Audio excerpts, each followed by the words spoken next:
d'avoir peur, c'est quand il dit que vous manquez le repos de Dieu. En d'autres mots, craignez de ne pas être reposé, craignez de ne pas rentrer dans le repos. En ce moment, sentez-vous que vous êtes reposé. Je sais que le problème n'est toujours pas résolu, je sais que la difficulté est toujours là. Vous pouvez la voir. Vous pouvez la toucher. Mais Dieu dit, pouvez-vous être au repos? Je veux que vous soyez dans le repos, car c'est temporaire. Les travaux sont accomplis. Ok, je m'avance un peu. Retournons au verset. Car nous aussi, nous avons été évangélisés de même que cela. La bonne nouvelle nous a été annoncée, ainsi qu'aux 12 espions et aux enfants d'Israël à Kadesh Barnéa. Mais la parole qu'ils entendirent ne leur servit de rien. Pourquoi? N'étant pas mêlés avec de la foi dans ceux qui l'entendirent. Vous savez pourquoi beaucoup d'entre eux n'ont pas cru? Josué et Caleb, ils n'étaient pas mêlés avec de la foi. Leur mélangeur était cassé, ils n'étaient pas mêlés avec de la foi. Certains d'entre vous, assis ici, vous êtes peut-être là, mais pas vraiment. Vous pensez au déjeuner. Vous pensez à ce que vous allez manger, n'est-ce pas? Vous êtes ici, mais vous pensez à quelqu'un d'autre. Vous êtes ici, mais vous pensez à ce feuilleton coréen que vous avez regardé hier. Vous vous demandez ce qui va se passer ensuite. Vous avez hâte d'y retourner. Vous êtes ici, mais à la fois vous ne l'êtes pas. Vous ne mélangez pas ce que je dis avec la foi. Mesdames, vous savez tout ce que je veux dire, toutes les épouses, à propos de vos maris, qui sont là physiquement, mais pas là mentalement. Vous n'avez pas tout ce problème? New Creation Church, nous sommes toujours présents. D'accord, poursuivons. Quant à nous qui avons cru, nous entrons dans le repos. Très simple, comment entrer dans le repos? Croyez. Lorsque Dieu dit « Mon fils a pris vos maladies sur son corps, et vous verrez que vous serez guéris », dites « Seigneur, je crois ». Et le diable dit, mais je peux encore le voir. Vous dites, je crois. Je te crois, Seigneur. Le diable dit, regarde, tu peux toujours le ressentir. Dites, je le crois, Seigneur, je crois que je suis guéri. Je crois à l'invisible, pas au visible. L'éphémère, l'éternel. La parole du diable, la parole de Dieu. Amen. 10 espions, 2 espions. Vous saisissez? Josué et Caleb qui sont entrés dans le territoire. Alléluia. J'ai juré dans ma colère, ils n'entreront pas dans mon repos. Pourtant, son travail était terminé depuis la création du monde. Son travail était terminé depuis la création du monde. C'est comme ça. Dieu a tout fait dans votre vie. Il a tout préparé pour vous avant que vous ne soyez nés. Il a tout préparé comme un couple d'amoureux lorsqu'ils attendent leur enfant. Il prépare la chambre, les couleurs, il prépare les vêtements, il prépare tout. Quand le bébé arrive, il arrive dans un monde préparé. À combien plus forte raison votre Père Céleste l'a fait pour vous? Il prépare tout, et tous les travaux ont été achevés bien avant la création du monde. Et comment se fait-il que Dieu puisse faire ça, pasteur? C'est pourquoi il est Dieu et pas vous. Et comment se fait-il que Dieu a eu le temps? Dieu a créé le temps. Dieu ne prend pas le temps. Dieu donne le temps. Nous prenons le temps. Dieu donne le temps. Dieu ne prend pas le temps de quelqu'un, les amis. Dieu vit hors du temps et il connaît votre fin depuis le début. Il a tout préparé pour vous. Quand vous l'écoutez, votre vie sera facile. Je ne dis pas qu'il n'y aura pas d'épreuves, pas de difficultés. Mais Jésus dit, car mon joug est aisé, ce sera facile à l'intérieur. Le chemin des transgresseurs est difficile. Amen. Je vais vous donner tout de suite une clé. D'accord? Le mot en hébreu, c'est lechem. Vous trouvez ça dans Bethléem. Je répète Bethléem. Chaque fois qu'il y a Beth devant, c'est une maison. Bethesda, maison de la miséricorde. Pas vrai? Bethléem, Bethléem. Lechem et le pain, la maison du pain. Jésus, le pain de la vie, est né dans la maison du pain, pas vrai? Lechem s'écrit comme ça.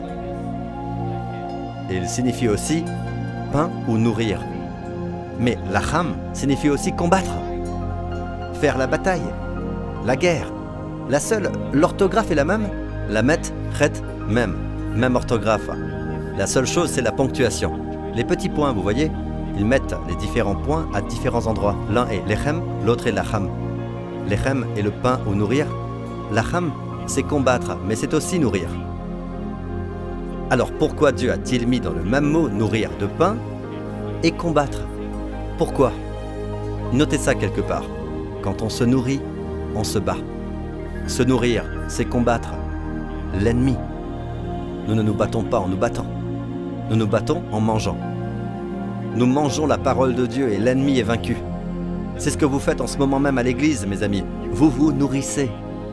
Et comme vous vous nourrissez, quand vous rentrez, vous voyez que l'ennemi est vaincu. Souvent vous rentrez, alléluia, Dieu s'est occupé du problème. Vous avez pris le temps d'être dans la maison de Dieu, vous avez pris le temps d'être avec le Seigneur. Et Dieu, quand Dieu vous nourrit, Dieu se bat pour vous. C'est pourquoi dans le psaume 23, il est dit « L'Éternel est mon berger, je ne manquerai de rien ». Et ensuite il dit ceci « Tu dresses une table devant moi, en face de mes adversaires ». C'est une protection, alléluia. Et remarquez, pas en l'absence de mes ennemis. Tu dresses une table devant moi en face de mes adversaires. Tant que les symptômes sont encore dans votre corps, nourrissez-vous.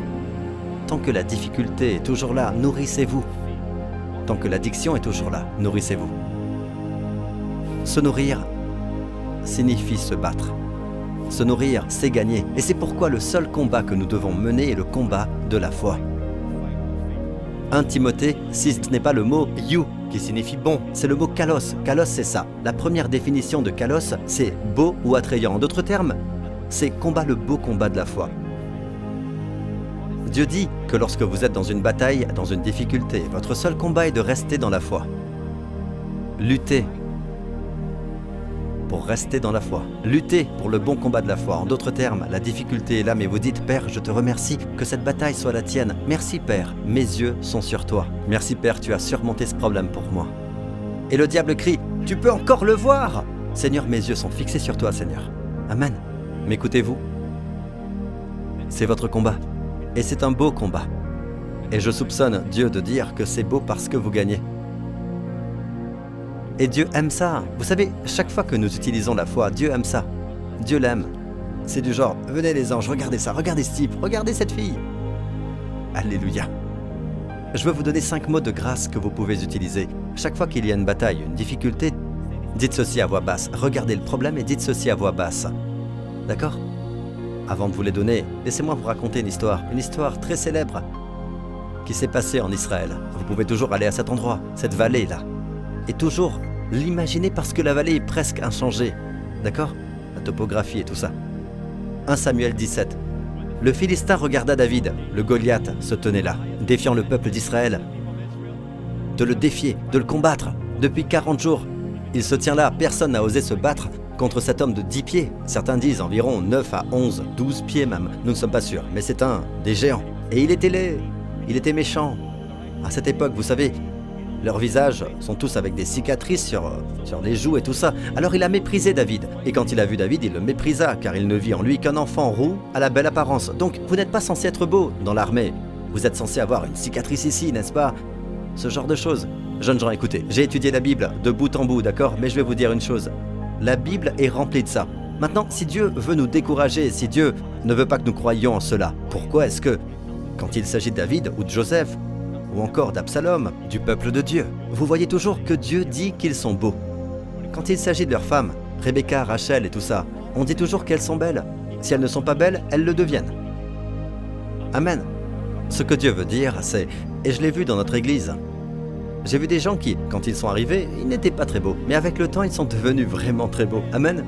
Donc l'une des choses que vous devez posséder cette année, d'accord, c'est de posséder cela. Amen.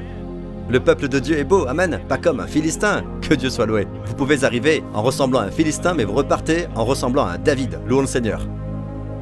Car il ne vit en lui qu'un enfant roux, à la belle apparence.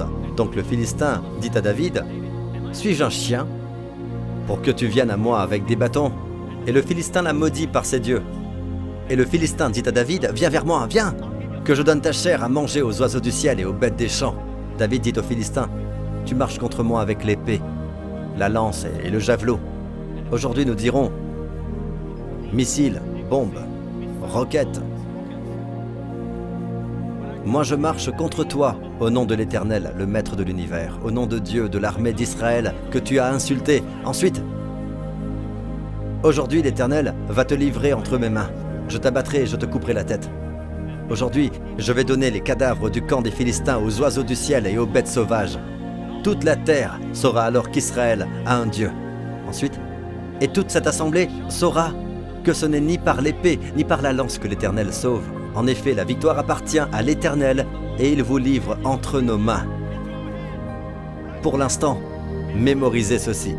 Apprenez à murmurer ceci lorsque vous êtes dans votre difficulté, avant votre difficulté. Apprenez à dire ceci à voix basse. C'est la bataille du Seigneur.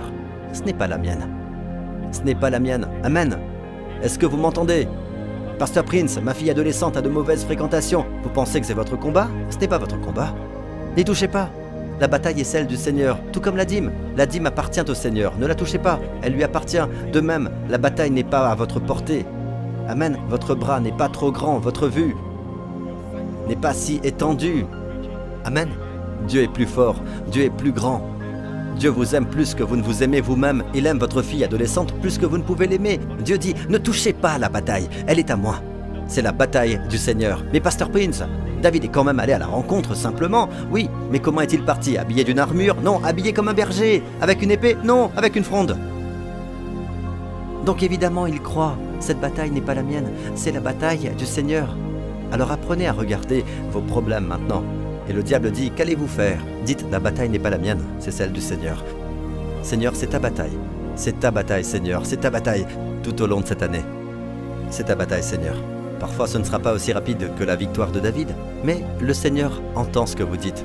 Et le Seigneur aime ça. Ses bras sont plus grands que les vôtres. Seigneur, c'est ta bataille. C'est la bataille du Seigneur. Vos 5 mots de grâce cette année. Amen. Les médecins vous ont donné un mauvais diagnostic. À voix basse, c'est la bataille du Seigneur. C'est le bon combat de la foi. Vous vous battez en ne vous battant pas. Vous vous battez sans vous battre. C'est le plus grand combat. C'est comme si le diable voulait que vous pensiez qu'il y a un endroit appelé la guérison. Il y a un endroit appelé guérison. Vous voyez, vous devez faire de votre mieux pour y aller. Et vous savez, il essaiera de vous influencer. Il faut être très obéissant pour y arriver. Vous devez être assez saint pour y arriver. Il faut être assez bon pour y arriver. Et vous n'y arrivez jamais. En fait, ce n'est pas la vérité. La vérité, c'est que vous y êtes déjà. Vous êtes le guéri. Et le diable essaie de prendre votre guérison. Et vous dites, non, c'est un symptôme de mensonge. Non, Seigneur, c'est ta bataille. Je suis déjà guéri. C'est ta bataille, Seigneur. Je suis déjà guéri. C'est ta bataille, Seigneur. Je suis déjà guéri. Il est tellement plus facile de savoir que vous êtes dans un bâtiment lorsque vous êtes déjà dans le bâtiment. Est-ce que vous m'entendez? Vous êtes déjà guéri. Vous n'essayez pas d'être guéri. Le diable essaie de prendre votre guérison. Ce n'est pas comme si vous essayiez de prendre votre guérison. Non, le diable essaie de prendre votre guérison. En exposant son bluff, vous le démasquez. C'est un combat de foi. Ça pourrait prendre du temps. Je ne dis pas que ça va être facile. Et c'est pourquoi la Bible est une nourriture de foi pour nous tous.